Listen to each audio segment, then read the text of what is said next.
Всем привет, вы на канале Алкоярец, а это значит по пивку. И на обзоре у нас сегодня вот такой вот Weissberg. Пшеничное, нефильтрованное, пастеризованное.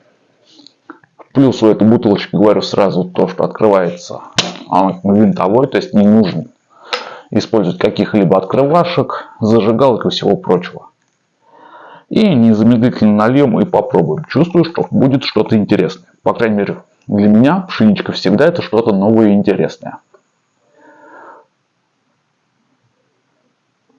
Вот, аккуратно наливаем. Пенки практически нет, как я и люблю. Небольшая такая пенная шапочка, это самое оно. И нет, надо сразу пробовать, болтать будем позже.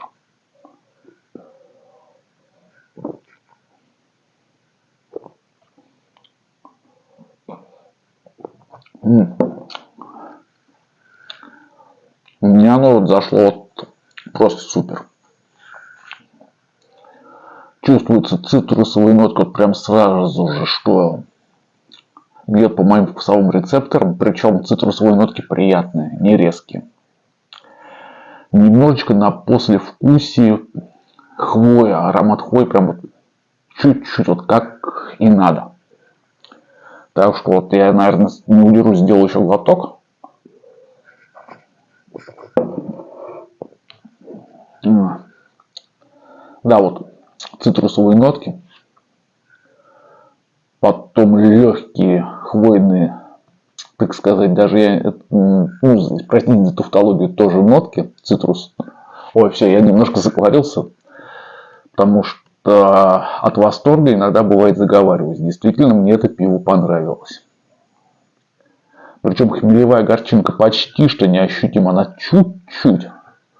Это говорит о том, что когда пиво в балансе, сама пшеница чувствуется тоже весьма и весьма не сильно. В итоге все это вместе создает потрясный букет, где именно каждый вкус дополняет друг друга. И если, знаете ли, раньше я очень сильно любил темное пиво, то сейчас я начинаю понимать, попробовав за этот год достаточно много пшеничек, что, наверное, как бы скоро у меня бы пшеничное пиво не стало моим любимым. Вот, которое именно не фильтрованное. Делаем еще один глоток, пройдемся по ТТХ.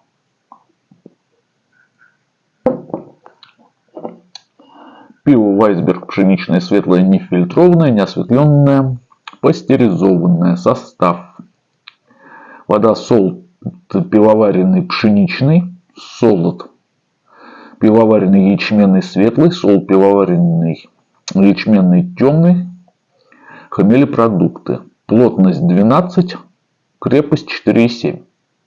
Неплохо, неплохо, неплохо. Что я могу еще сказать? И кто же его делает? Сейчас немножко повернем. Изготовитель ООО Бочкаревский пивоваренный завод. Алтайский край. Ребята, честно. Блин. Кто-то сейчас скажет то, что, наверное, Бочкаревский пивзавод мне уже проплатил несколько видео, потому что на прошлом видео был Алтайхан. Светлое пиво тоже от Бочкаревского пивзавода. Нет, ребята, никто мне ничего не проплачивал. Просто захотелось Weissberg. Я уже, когда брал его в магазине, у меня даже из головы вылетел, кто его производит. Просто вот захотелось пшеничного Weissberg. Брал ли я его до этого? Нет. До этого я брал другие Weissberg, в том числе малину. Прикольно получается именно с малиной. Не помню сейчас, был ли он на канале, не был. Если Weissberg малина не было, то значит будет. Это вот 100%. Потому что малиновый Weissberg мне вполне себе нравится. Так же, как, скажем, вишня в дубе, малиновый Weissberg, он не является каким-то химозным, скажем так. Ладно, что-то я об нем заговорил. И ушел немножко от нашего основного, так сказать, гостя данного видео, от Weissberg пшенички. Так что тему фруктовых пив закрываем до момента, когда будет новое фруктовое пиво на канале. А поговорим сейчас о самом Weissberg. Забыл указать про цвет. Цвет от классической пшенички. Такой желтоватый, густой. Весьма насыщенный. Что вот именно пшеница.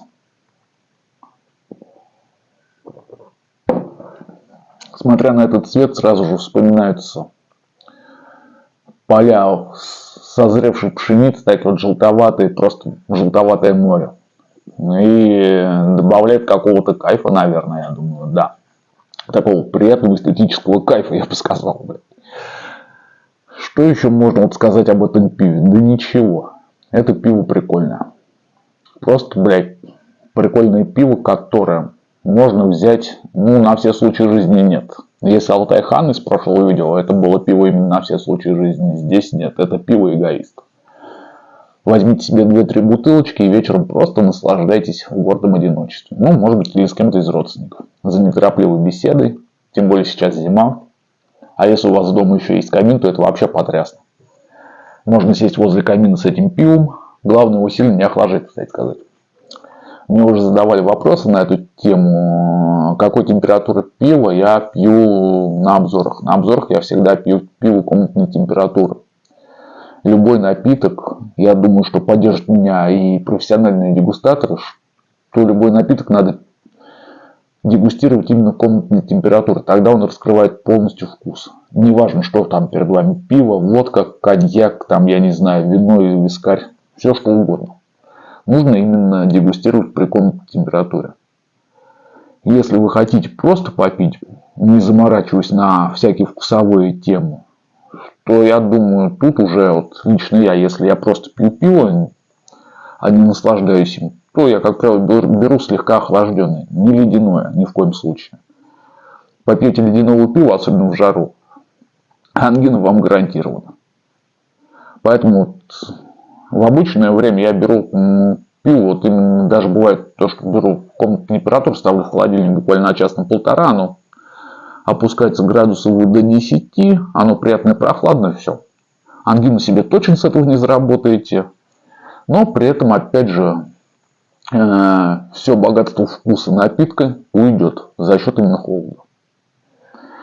Так что, в общем-то, пиво рекомендую для наслаждения пить именно комнатной температуры. Да и любые другие напитки. Вот как-то вроде бы и так. Этому пиву я ставлю четкие 5 из 5. И, наверное, на этом можно обзор завершать, а то я сейчас опять заболтаюсь, чувствую. Как всегда, напоминаю, что на моем канале есть такая функция, как поздравления с днем рождения, с покупкой автомобиля, с любым профессиональным праздником. Также в предновогодние и новогодние праздники действуют поздравления с Новым годом или любыми другими новогодними праздниками.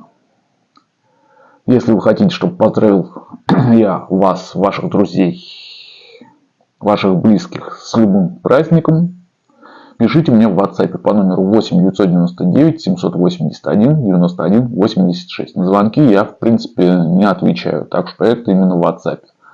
Цена поздравления с 1 декабря по 15 января 1000 рублей. После цены, скорее всего, упадут. В общем, вот как-то так. В общем, ставьте лайки, дизлайки, пишите комментарии. Хейт, как всегда, игнорю. Подписывайтесь, кто еще не подписан.